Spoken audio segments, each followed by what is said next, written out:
How do you even talk about this without it being a f***ing bummer? I guess an introduction would be a good place to start. So hi, I'm Coco, and 2 years ago I survived an armed robbery, and it feels like it's taken over my entire life.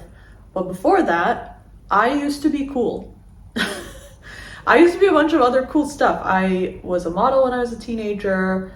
I went to school for fashion, and then I abandoned that and went to school for drama, and then I became an actor and I started writing. I wrote movies, and now I also write short stories. You know, I was cool.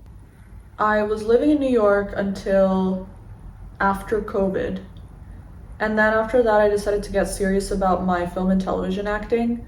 And so I decided to move to Los Angeles. And I was excited. I was really, really excited. I had plans. I spent months researching and looking at different neighborhoods and pinning beautiful vintage furniture and gorgeous home decor. And I just was really excited. Like, I had planned to build a full life in LA, like a forever sort of situation. And thank God that I didn't start spending money on all of that stuff, because not even a year in, I got mugged. Now, that doesn't sound so dramatic, but I had a very specific view of the world. I had always seen the world as free and safe, and nothing bad could ever happen to me. Haha. Because when 5 men follow you home from dinner and point guns at you so that they could take your belongings, yeah, that changes your worldview. Like, yeah, badly. The way I saw the world changed really quickly. Actually, at first, it was fine. Or not fine, but I got the stuff that I needed to get done. Like, I immediately went and got my IDs done. I got new credit cards. I got my locks changed. Things that needed to happen. But then after that, almost immediately after the practical stuff was done, I fell apart. I started having nightmares. I started becoming super anxious and really depressed, and I would get really angry really quickly over really stupid things. I remember one time we were in a cab, my mom and I, in Paris, and the guy was driving really quickly, and I picked the worst fight. The worst fight, like really, really bad. I was so loud. I was not good, you guys. And then there was also a lot of self-blame, because I thought to myself, well, if I hadn't been driving the car that I was, if I hadn't been wearing the clothes that I was, if I wasn't carrying the bag that I was, if I wasn't wearing the jewelry that I was, everything, you know, fell on my head, or I sort of made it fall on my head. But then it was depression. It was really, really, really bad depression, to the point where I wouldn't even feed myself. I would just stay in bed all day, and the only time I would get up was to go to the bathroom and then come back. And I would just cry all the time and just stare at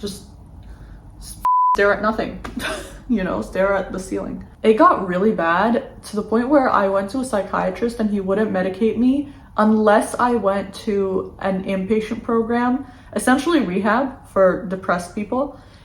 And I ended up going, that deserves a whole video on its own, because it was like one psychotic episode. It was so unhelpful. It did nothing for me.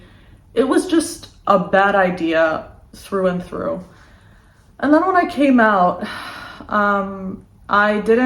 he medicated me, and I ended up going to multiple psychiatrists, and each one gave me different medication, because each time I would say, yeah, it's not working. You know, I'd spend a month, 2 months, 3 months, and then it wouldn't be working. And I would go to another one, they would give me another one, 3 months later, nothing's working.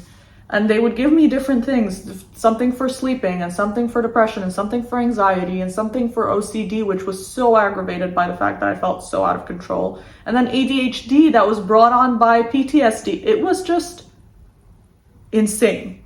And none of it worked. No medication worked for me. I would wake up and just sit on the couch or in bed or whatever and do nothing. And finally I stopped all the medications, and nothing changed for me.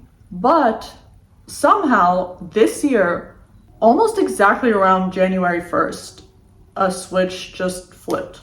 Something happened. I was like, what are you doing? Who are you punishing? What are you doing? You need to change your life. This is not good. You have goals, you have plans, you have dreams. Let's go. You don't have infinite years in your life. And now's the time to do it. And so, yeah, now I'm talking to a camera in my living room. The idea is to do one thing every day that helps my depression and helps me move out of this state of mind. And I post it to IG and TikTok for accountability, and maybe it helps somebody too. And then whenever there's something more interesting or that needs a different format that's, longer, like YouTube, I'll post it here. Yeah, I don't know. We'll see. Okay, bye.